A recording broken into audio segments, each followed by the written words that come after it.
বাবা, কতদিন তোমাকে আর বাজারে আসতে দেখি না। মাঝখানে শুনলাম তোমার শরীরটা বেশ খারাপ করেছিল। এখন কেমন আছো বুড়িমা? এখন বেশ ভালোই আছি। না হলে কি আর বাজারে আসতে পারি? তবে শীতের কারণে শ্বাসকষ্টটা একটু বেড়েছে আর কি। বলো বুড়িমা, কি সবজি নিতে এসেছো? আমার দোকানের সব সবজি একদম টাটকা, সকাল সকাল নিয়ে এসেছি। কি আর নিব বাবা, টাকা পয়সার খুব অভাব। আমাকে একটু বেগুন, একটু লাউ আর আলু দে তো বাবা। দাম কত এইগুলোর? ও, বেগুন! এই নাও, কি সুন্দর বেগুন, একদম কচি, 120 টাকা কিলো। লাউটা একদম মিষ্টি হবে বুড়িমা, এটা 100 টাকা পিস। আর আলুর দাম তো জানোই, একটু বেড়েছে। ভালো জ্যোতি আলু 60 টাকা কিলো। বাপরে, এত দাম! এ তো অন্য সময়ের থেকে একদম দ্বিগুণ দাম। মাছ মাংস কিনে খেতে পারি না, এখন তো দেখছি সবজিও কিনতে পারবো না। এ হলো গিয়ে শীতের বাজার। হ্যাঁ, হিম পড়ছে বেশি, সবজি আসছে কম, তাই দাম চড়া। তাছাড়া গাঁয়ের কৃষকদের কাছ থেকে আর আগের মতো কম দামে সবজি আনা যাচ্ছে না। হ্যাঁ, আমার কাছে একটু কম দামে বিক্রি কর বাবা। এত দামে নিলে আমার যে আর ভাত জুটবে না। জানিসই তো আমার কেউ নেই। দেখো বুড়িমা, কম দাম বলা সম্ভব না। আমারও তো লাভ না হলে সংসার চালাবো কি করে? বাজারের সবাই এই দামে বিক্রি করছে। ঠিক আছে, আমাকে 250 গ্রাম বেগুন দে আর 250 গ্রাম আলু দে। আজ আর লাউ কিনতে পারবো না। আমাদের মতো গরিব মানুষের অবস্থা নাজেহাল হবে এই সবজি কিনতে গিয়ে। এই নাও বুড়িমা, তোমার বেগুন আর আলু যতটা সম্ভব ভালো দিলাম। কি গো, শুনতে পাচ্ছো? বাড়িতে যে একটা কিছু নেই। কি রান্না করব বলো তো? কালকের মতো শুধু চিড়া আর নুন দিয়ে তো আর পেট ভরে না। শুনেছি জবা, শীত বেশি পড়ায় কাজেও যেতে পারছি না। আজকে যতই ঠান্ডা পড়ুক কাজে যাব গো, একটু কষ্ট করে চালিয়ে নাও। সংসারে যদি কিছু নাই থাকে আমি কিভাবে চালিয়ে নিব তুমিই বলো। আর মা শরীরটাও বেশ খারাপ, একটু ভালো মন্দ না খাওয়ালে শরীরটা যে আরো দুর্বল হয়ে যাবে। আমি কালকেও কাজে গিয়েছিলাম জানো, সারাদিন খেটে মোটে 100 টাকা পেয়েছি। এই শীতে কাজ জুটছে না, বাজারে জিনিসপত্রের যা দাম। শোনো গো, এক কাজ করো, আমার সোনার একজোড়া কানের দুল আছে, তুমি বরং কানের দুল জোড়া বিক্রি করে দেও। এইভাবে তো আর বেশি দিন চলা যায় না। ছি জবা, ছি! এ কি বলছো তুমি? ওই কানের দুল তোমার বাপের বাড়ির শেষ স্মৃতি। তোমার মা তোমাকে কত ভালোবাসা দিয়েছিলেন, ওটা বিক্রি করে দেব? না না, আমি পারবো না, পারবো না। স্মৃতি রেখে কি লাভ বলো? স্মৃতি তো পেটে ভাত দেবে না গো। মা এখন বিছানায় শুয়ে কষ্ট পাচ্ছে, তাকে একটা ডিম বা একটা আপেলও কিনে দিতে পারছি না। এর চেয়ে বড় কষ্ট আর কি বা হতে পারে? আর কয়েকটা দিন অপেক্ষা করো, আমি ঠিক কিছুর একটা ব্যবস্থা করব। তুমি এসব নিয়ে চিন্তা করো না। এখন আমাকে একটু শুকনো চিড়ে দাও তো দেখি, খুব খিদে পেয়েছে। ওপরওয়ালা কবে যে একটু মুখ তুলে দেখবেন। এমনিতেই তো অভাবের সংসার, তার উপর মার বড় অসুখ। আমাদের কেন যে এত এত বিপদ আসে। আসো আসো, কতদিন তোমাকে দেখি না। আগে যখন শরীরটা ভালো ছিল তখন তোমার বাড়ি যেতাম, এখন তো যেতেও পারি না। বলো, কেমন আছো? আমি তো ভালো আছি। তোর শরীরটা কেমন আছে? রতনের কাছে শুনছিলাম খুব কষ্ট পাচ্ছিস নাকি তুই? আর বলো না দিদি, বুড়ো শরীর, এই শীতে আর নড়তে পারি না। শ্বাসকষ্টটাও বেড়েছে। ডাক্তার বাবু বলেছে ভালো খাবার খেতে, যত্ন নিতে, কিন্তু রতনের যা অবস্থা, দুবেলা দুমুঠো ভাত জুটলেই অনেক। তোর এত কষ্ট দেখে আমারও খুব খারাপ লাগে বোন। এই জন্যই তো আজকে দেখতে এলাম। তোর জন্য একটু ডিম নিয়ে এসেছি, খেয়ে নিস, শক্তি পাবি। কেন আনতে গেলে গো দিদি? তোমারও তো অভাবেরই সংসার, আর কতদিন বাঁচবো বলো? আমার জন্য তোমরা এত চিন্তা করো না। এসব বলিস না। আর কতদিন বাঁচবি সেটা ওপরওয়ালা জানেন, কিন্তু যতদিন আছিস ভালো থাকতে হবে তো। রতন আর জবার মুখ চেয়ে তোকে সুস্থ হতে হবে। হ্যাঁ, তা তুমি ঠিক বলেছ। আমি ছাড়া তো ওদের আর কেউ নেই। বলো, তোমার সংসার কেমন যাচ্ছে? আমার সংসারও তো চলে যাচ্ছে টেনে টুনে। মাছ মাংস কিছু কিনতে পারি না। কাল একটু বাজারে গেলাম, এত দাম সবজির যে হাত দেওয়া যাচ্ছে না। একার সংসার দেখে অল্প কিছুতেই চলে যাচ্ছে। তা তুমি ঠিক বলেছ। আমার রতনের ওপর 3 জনের দায়িত্ব, তার ওপর আমার অসুখ। অভাবে সংসারটা চালাতে ছেলেটা আমার হিমশিম খায়। চিন্তা করিস না, ওপরওয়ালা আছেন। তোরা সৎ মানুষ, তোদের ভালো হবেই। রতন তো খুব ভালো ছেলে, সে ঠিক তোদের জন্য কিছু একটা ভালো ব্যবস্থা করবে। যাক, আজকেও আমার ভালোই লাভ হলো। কৃষকদের কাছ থেকে কম দামে নিয়ে বাজারে গিয়ে বেশি চড়া দামে বিক্রি করব। তোরা মালগুলো নিয়ে যা আমার দোকানে।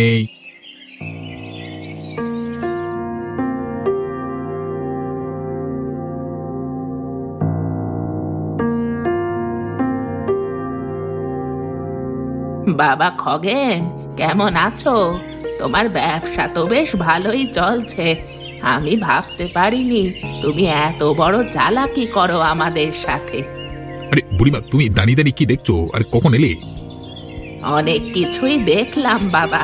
গরিব কৃষকের ঘাম শুকাবার আগেই যে কত চালাকি চলে তা আজকে দেখলাম। আহা বুড়িমা, তুমি এসব বুঝবে না। এসব তো বাজারের নিয়ম, না হলে আমাদের সংসারটা কেমন করে চলবে তুমি বলো। সব বুঝি বাবা। তোমরা কৃষকদের কাছ থেকে নামমাত্র দামে সবজি কিনছো, আর সেই সবজি বাজারে নিয়ে গিয়ে দ্বিগুণ দামে বিক্রি করছো। গরিব মানুষ এক মুঠো সবজি কিনতে হিমশিম খাচ্ছে। এটা কেমন বাজারের নিয়ম? কৃষকদের অভাব আছে, তারা কম দামে বিক্রি করছে, আমি বেশি দামে বেচছি। এতে তোমার কিসের চিন্তা? তোমার তো আর রোজ রোজ সবজি কিনতে হয় না। তোরা বড় কঠিন হয়ে গেছিস বাবা। একটা সময় ছিল যখন গ্রামের মানুষ একে অপরের সুখে দুঃখে পাশে দাঁড়াতো। এখন শুধু টাকা টাকা। এখনকার বাজারে এসব আবেগ দিয়ে চলে না বুড়িমা। লাভ না করলে পরিবার চালাবো কি করে? এইসব কথা বলে আমার মাথা গরম করে না তো, তুমি বরং বাড়ি যাও। বুড়িমা, তুমি এসেছো? সেদিন নাকি তুমি মার সাথে দেখা করতে এসেছিলে, কিন্তু আমরা একটু কাজের জন্য বাড়ির বাইরে গেছিলাম। হ্যাঁ রে জবা, এসেছিলাম।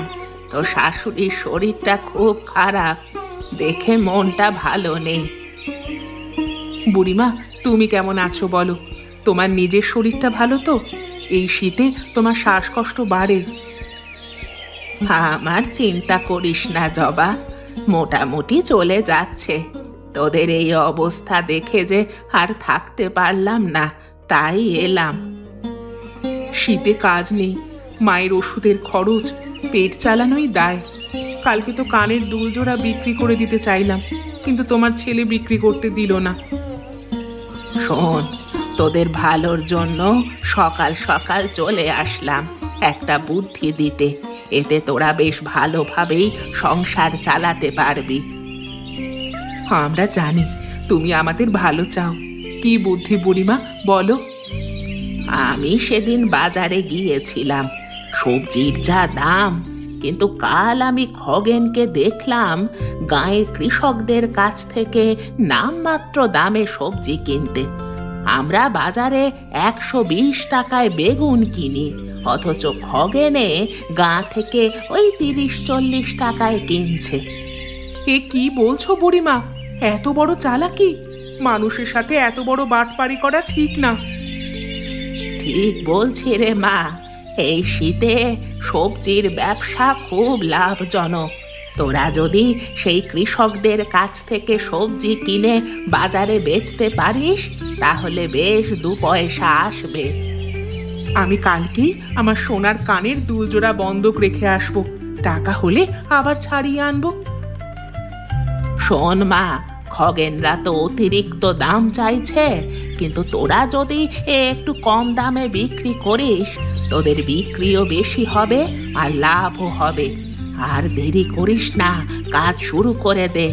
ওপরওয়ালা তোদের দিকে মুখ তুলে তাকাবেন। আসুন আসুন সবাই এদিকে আসুন, মাসিমা আসুন, একদম টাটকা সবজি নিয়ে যান। কালকে রাতেই সব নিয়ে এসেছি গাঁ থেকে, বেগুন, ফুলকপি, বাঁধাকপি সব টাটকা।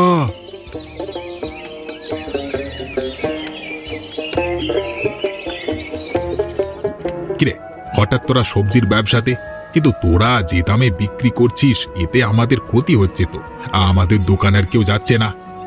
শোনো খগেনদা, আমাদের এত দামে বিক্রি করার কোনো প্রয়োজন নেই, আমাদের সামান্য কিছু লাভ হলেই হলো। সামান্য লাভ? সামান্য লাভ দিয়ে সংসার চলে?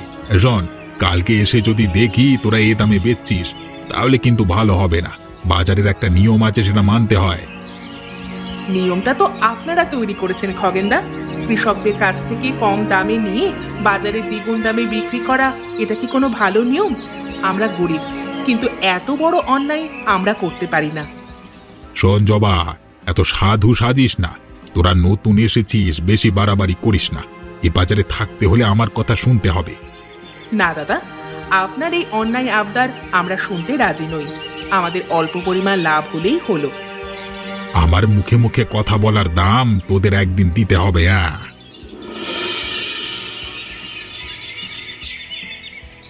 কিরে, খুব আনন্দ পাচ্ছিস তোরা? কেমন লাভ হলো তোদের? অন্যদের থেকে কম দামে বিক্রি করায় আমাদের দোকানে বেশ ভালো ভিড় হয়েছিল, লাভও ভালোই হয়েছে গো। যাক, শুনে মনটা খুব ভালো হয়ে গেল। আমি জানতাম তোরা পারবি, তোদের আশীর্বাদ করি, আরো বড় হ তোরা। কিন্তু বুড়িমা, খগেনদার সাথে যে কথা কাটাকাটি হয়েছে, তিনি আমাদের বলেছেন বাজারে থাকতে হলে তার কথা নাকি শুনতে হবে। খগেনের কথায় কান দিস না তোরা। ওর পেটে পুরনো রাগ আছে তোদের ওপর, তাই এসব বলছে। তোরা সৎ পথে ব্যবসা করছিস, কারো ক্ষতি তো করছিস না। হ্যাঁ, আমরা ওর কথায় কান দিব না। আমরা গরিব মানুষ হয়ে গরিব মানুষের দুঃখ দুর্দশা বুঝি। আমাদের অল্প পরিমাণ লাভ হলেই আমরা খুশি। জবা, কি রান্না করেছিস রে? খুব সুন্দর গন্ধ বেরিয়েছে। গন্ধে পুরো পাড়ার লোক জানতে পারবে জবা রান্না করেছে। মার খুব হাঁসের মাংস খেতে ইচ্ছে করছিল, লাভের টাকা দিয়ে বাজার করে নিয়ে এসেছি। তুমি কিন্তু খেয়ে যাবে বুড়িমা। তোর হাতের রান্নার গন্ধেই পেট অর্ধেক ভরে গেল। না খেয়ে কি আর যেতে পারি? খেয়েই যাব, তুই না বললেও। বুড়িমা, তুমি শুধু একটু আশীর্বাদ করো, দেখো আমরা একদিন সফল হব। আমরা অন্যায় পথে না, সৎ পথে সফল হতে চাই।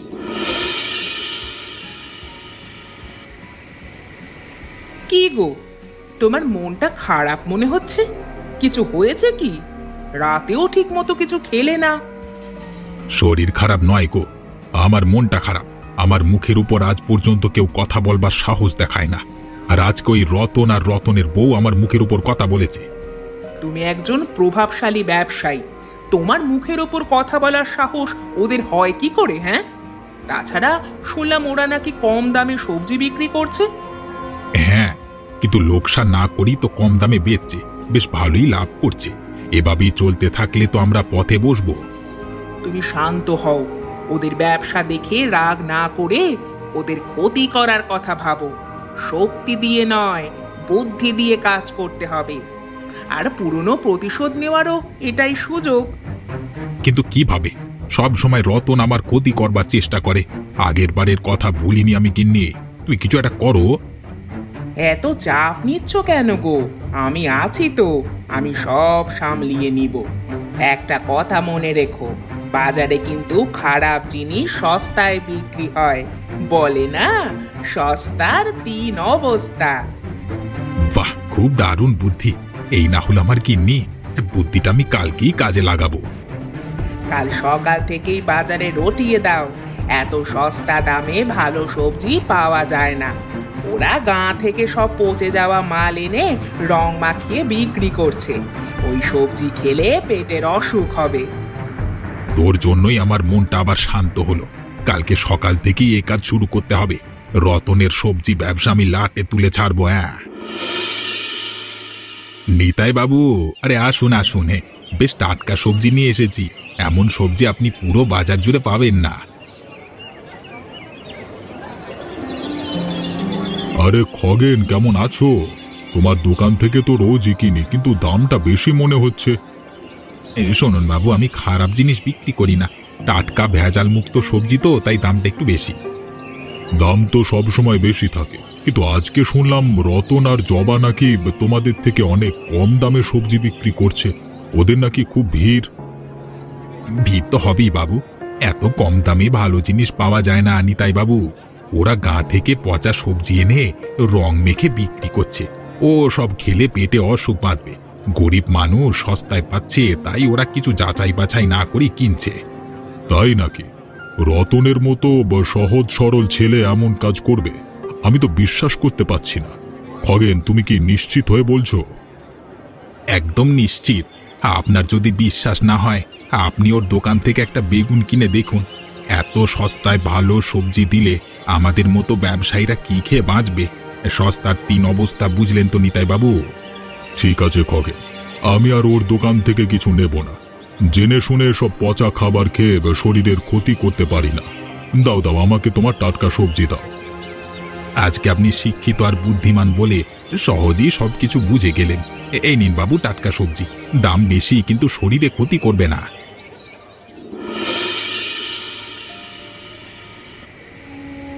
আমাদের জীবনে আর সুখ আসবে না গো। কয়দিন ভালোই লাভ হলো, আর 2 দিন থেকে কেউই আসছে না আমাদের দোকানে। জবা, এসব কিছুর মূলে খগেন রয়েছে গো। আমাদের ব্যবসাটা আর চলবে না মনে হয় গো। হ্যাঁ, আমি জানি এই সব ওই খগেনদার কাজ। ও আজ নিতাই বাবুকেও ভুল বুঝিয়ে দিয়েছে।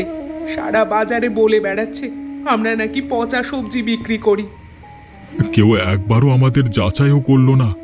সবাই খগেনদার কথা মেনে নিল, কিন্তু আমি শুনেছি নিতাই বাবু অনেক বিচক্ষণ মানুষ। তিনিও সব কি করে বিশ্বাস করলেন? হয়তো খগেনদা এত জোর দিয়েছে বলেই বিচক্ষণ নিতাই বাবুও অবিশ্বাস করতে পারেননি। আমরা তো গরিব, তাই আমাদেরকে কেউই বিশ্বাস করে না। আমি এবার কি করব বলো তো জবা? এই শীতে হাতে কোনো কাজ নেই, আর এই সামান্য ব্যবসাটাও খগেন কেড়ে নিল। সবাই কেন ভুলে যায় যে আমরা নিজেরা গরিব বলেই গরিবের কষ্ট বুঝি, তাই কম দামে সবজি বিক্রি করেছিলাম। তুমি চিন্তা করো না, হাল ছাড়লে চলবে না। আমরা তো কোনো অন্যায় করিনি। আমাদের কাজ হলো কাল সকালেও বাজারে যাওয়া এবং সবজি বিক্রি করা।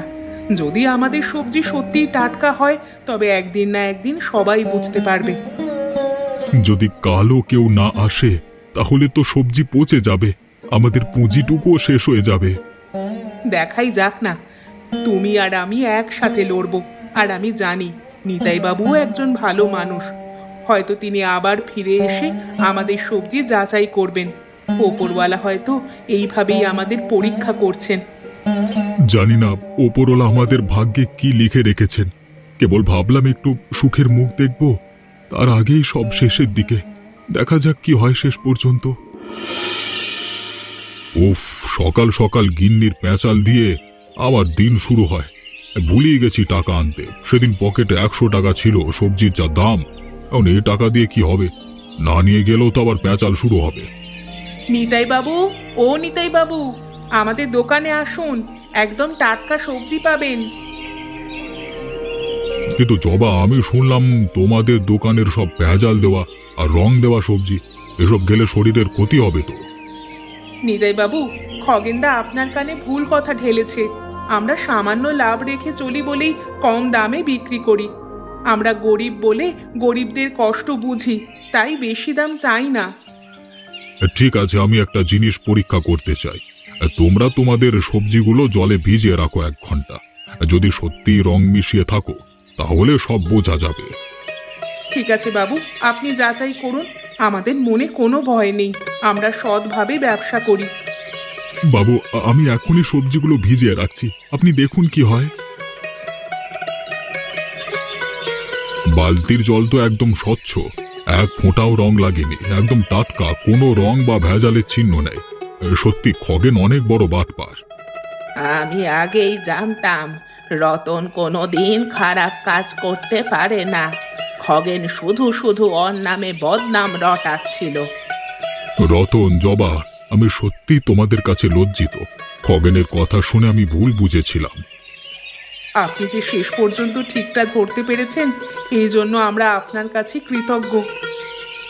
শোনো সবাই, এখন থেকে আমি প্রতিদিন রতনের দোকান থেকে সবজি কিনবো, আর আমি চাই তোমরাও সবাই ওর দোকান থেকে নাও, কারণ মানুষ যদি সৎ হয় তাকে সাহায্য করাটাই আমাদের দায়িত্ব।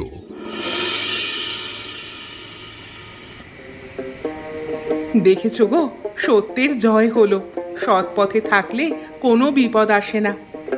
হ্যাঁ জবা, নিতাই বাবু এসে আমাদের রক্ষা করলেন, তিনি সত্যিই ভালো মানুষ।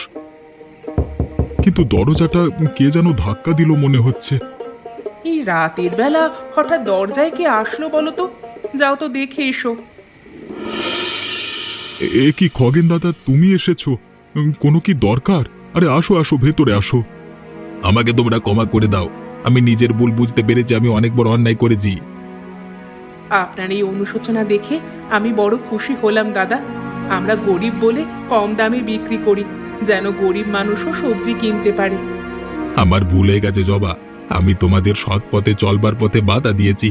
আজকে বাজারে আমার কোনো বিক্রি বাটা হয়নি, সবাই আমাকে খারাপ চোখে দেখছে। আমি তোমাদের কাছে হারিনি গো, আমি আমার বিবেকের কাছে হেরে গেছি। দাদা, আমরা পুরনো কথা ভুলে যেতে চাই। আপনি ভুল বুঝতে পেরেছেন, এটাই যথেষ্ট। আপনারা সুস্থভাবে ব্যবসা করুন, আমরাও করি। বাজারে সবাইকে নিয়েই চলতে হবে। ধন্যবাদ রতন, ধন্যবাদ জবা, তোরা সত্যি অনেক ভালো মনের মানুষ। আমি এখন থেকে সৎ পথে চলবো, আর তোদের সাথে কোনো দিনও আর কোনো খারাপ ব্যবহার করব না। দেখো রতন, ভালো মানুষের পাশে ওপরওয়ালাও থাকেন। মাকে গিয়ে এখনই ভালো খবরটা দেওয়া যাক। চলো চলো, আজকে রাতের খাবার আমরা শান্তিতে খাবো। আমাদের ব্যবসায় ভালোই লাভ হচ্ছে, কি বলো গো? ভাগ্যিস বুড়িমা আমাদের এত সুন্দর একটা বুদ্ধি দিয়েছিল। হ্যাঁ জবা, বুড়িমা শুধু বুদ্ধি দেয়নি, আমাদের সৎ পথে চলতে সাহসও জুগিয়েছেন। এখন বাজারে লোকও বুঝেছে যে আমরা ভালো সবজি বিক্রি করি। দেখছো না, বাজারে এখন আমাদের দোকানের সামনে বেশি ভিড়। শুধু ভিড় কেন গো, আমাদের দোকানে এখন সবার হাসি দেখতে পাই। গরিব মানুষগুলো স্বস্তি পাচ্ছে। এই দেখো, মায়ের জন্য সেই কানের দুল জোড়াও আমি বন্ধক থেকে ছাড়িয়ে এনেছি। জবাব, তুমি দুলটাকেও ছেড়ে এনেছো? আমি তো ভাবতেও পারিনি এত তাড়াতাড়ি আবার ওটা তোমার কানে উঠবে। হ্যাঁ শোনো গো, একটা বড় মাছ নিয়ে আসি, মা অনেকদিন হলো খেতে চাচ্ছে। হ্যাঁ হ্যাঁ, নিয়ে আসো। মাকে একটু বেশ ঝাল ঝাল করে কালিয়া বানিয়ে দিব। বড় মাছ আনবে কিন্তু। হ্যাঁ আনবো। ও, আরেকটা কথা বলতে তো ভুলেই গেছি, খগেনদা ভালো হয়ে গেছে, বেশ কম দামে এখন সবজি বিক্রি করছে। যাক, শুনে খুব ভালো লাগলো। আমাদের মতো গরিব মানুষরা এখন একটু সুখে বাজার করতে পারবে, কিছুটা স্বস্তি ফিরে আসবে বাজারে। এখন সবাই ভালো থাকলে আমাদেরও ভালো। আমি তাহলে তাড়াতাড়ি যাই, তুমি ততক্ষণে রান্নার জোগাড় করো। আজকে আমাদের সংসারে আবার আসল শান্তি ফিরে এসেছে জবা। জানো, মাও ধীরে ধীরে সুস্থ হচ্ছে। সত্যি ওপরওয়ালা আমাদের দিকে এতদিন পরে মুখ তুলে তাকিয়েছেন, আর আমাদের পিছনে ফিরে তাকাতে হবে না। এই রকম মজার মজার গল্প পেতে এখনই চ্যানেলটি সাবস্ক্রাইব করে দিন।